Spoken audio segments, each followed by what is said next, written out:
Hello friends, very good morning to all of you. कैसे हैं आप सब। मेरा नाम साधना सिंह है। मैं गवर्नमेंट टीचर हूँ। रिसेंटली अभी मैं कंपटीशन की तैयारी कर रही हूँ। 7 मार्च का थर्सडे का दिन था। उस दिन मेरी बेटी का बर्थडे भी था और स्कूल में पार्टी भी थी। एग्ज़ाम्स भी हो रहे हैं, तो उसके बाद दाल पानिया की पार्टी रखी थी। दाल पानिया आदिवासियों का फेवरेट फूड है और हम लोगों को भी बहुत पसंद है। ये दाल बन रही थी चूल्हे पर और बाहर कंडों पे पानियाँ सिक रही थी। ये पानियाँ मक्के के आटे की बनाई जाती हैं और ये पलास के पत्तों में लपेट कर फिर इनको सेका जाता है। पत्ते जल जाते हैं, फिर इनको घी में डुबो दिया जाता है। और ये मैं पानियाँ सबसे नीचे से इसलिए निकाल रही थी कि पूरी तरीके से घी में अच्छे से डूबी हुई मुझे चाहिए थी इसलिए मैं अंदर से निकाल रही थी। ये पूरा स्टाफ था क्योंकि सेंटर आया हुआ है कई स्कूलों का, प्राइमरी और मिडिल का। ये सर थे, इंग्लिश के ही टीचर हैं जो मेरे बगल में बैठे हुए हैं। उस दिन मेरी बेटी का बर्थडे भी था, तो आकर हमने बर्थडे भी सिंपल, ज़्यादा कुछ नहीं किया क्योंकि मेरी ये बेटी बीमार भी थी, तो इसलिए मैंने ज़्यादा कुछ अरेंजमेंट्स नहीं किए। आपस में घर में ही मना लिया था।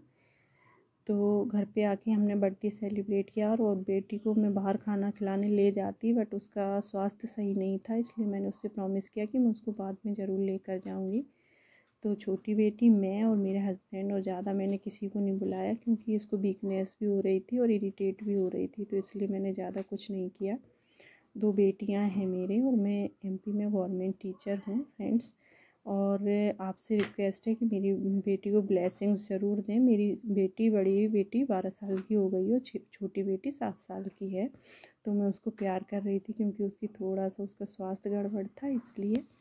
और मैंने उसको गिफ्ट में चॉकलेट दी, उसके पापा ने उसको बैडमिंटन दिया। अभी देखो ये कैसे प्यार करेगी और उसको मार भी देगी। ये बहुत शैतान है मेरी छोटी बेटी पापा ने उसको रैकेट दिया लाकर और मैंने चॉकलेट दी थी, और छुटकी ने, मेरी क्यूटी ने, उसको एक पेन लाकर दिया था। तो फ्रेंड्स, ऐसे ही मैंने बर्थडे सेलिब्रेट किया और घर पे खाना बना लिया था, खीर, पनीर और रोटी वगैरह। देखो उसको ढंग से हंसी भी नहीं आ रही है। अभी उसका स्वास्थ्य सही है, लेकिन उस दिन ज़्यादा थोड़ा स्वास्थ्य अच्छा नहीं था। हंस रही है फ्रेंड्स, आप सभी को बताना चाहूँगी, लेटेस्ट EMRS स्कूलों में बहुत सारी वैकेंसीज आ रही हैं जो ट्राइबल डिपार्टमेंट की ही रहती हैं। रेजिडेंशियल स्कूल रहते हैं, एक्लब मॉडल स्कूल, तो बहुत अच्छी वैकेंसी हैं। जिस किसी को भी ट्राई करना हो वो दे सकता है ये एग्ज़ाम। और इसकी सैलरी भी बहुत है, बहुत ज़्यादा सैलरी है। जितनी मुझे सैलरी मिल रही है ना, उसका डबल है, मतलब उससे दोगुनी सैलरी मिलती है। तो इसलिए आप लोग ट्राई कर सकते हैं। PGT TGT दोनों की वैकेंसीज आई हुई हैं। उस दिन केक ख़त्म हो गया तो बेटी का फिर से मन हो रहा था खाने का, तो इसलिए मैं उसको, उसके पापा उसको पेस्ट्री दिला लाए थे। ये दूसरे दिन का व्यू है। मॉर्निंग में मैं लेट उठी क्योंकि मैं अभी पढ़ नहीं पाई 2-3 दिन से, बेटी की तबीयत ख़राब होने की वजह से।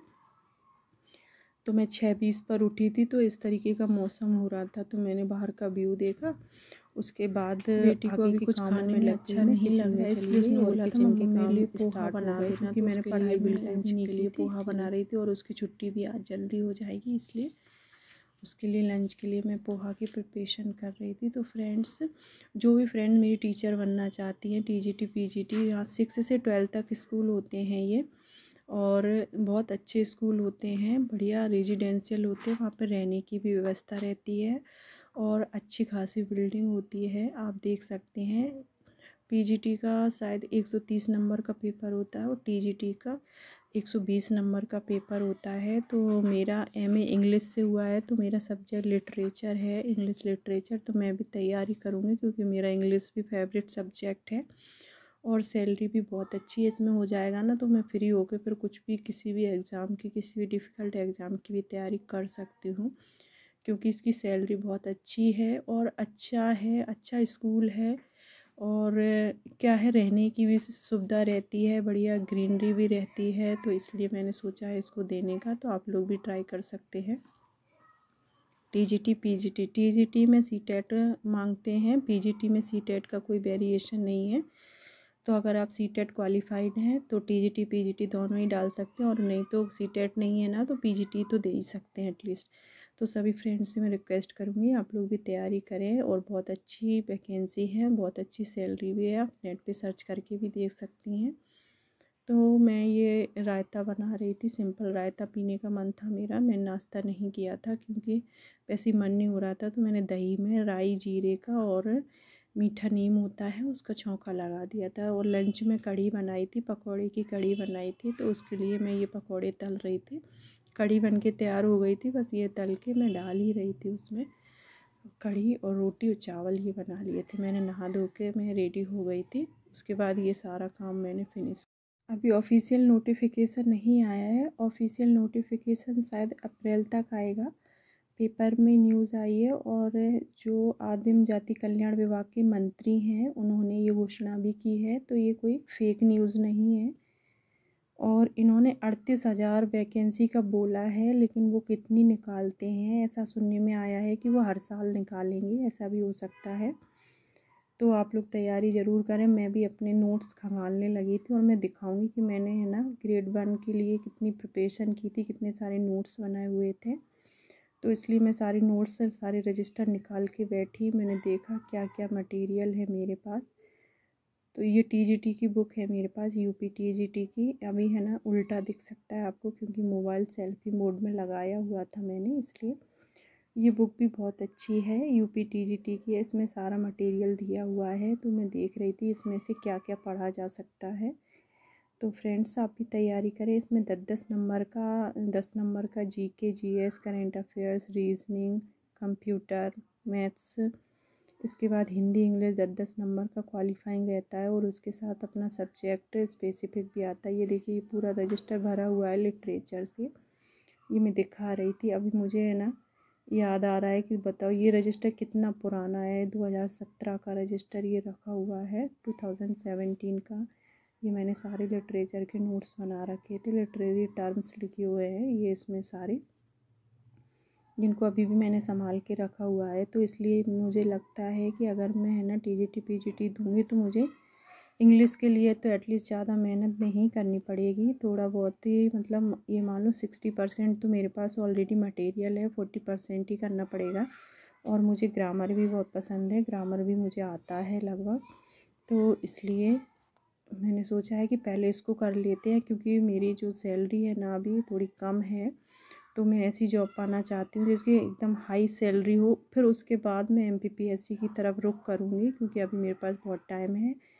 और ये देखो थर्ड रजिस्टर, गाइड के बाद एक रजिस्टर देखा, फिर ये दूसरा रजिस्टर है। ये दूसरा रजिस्टर भी भरा हुआ है लिटरेचर से।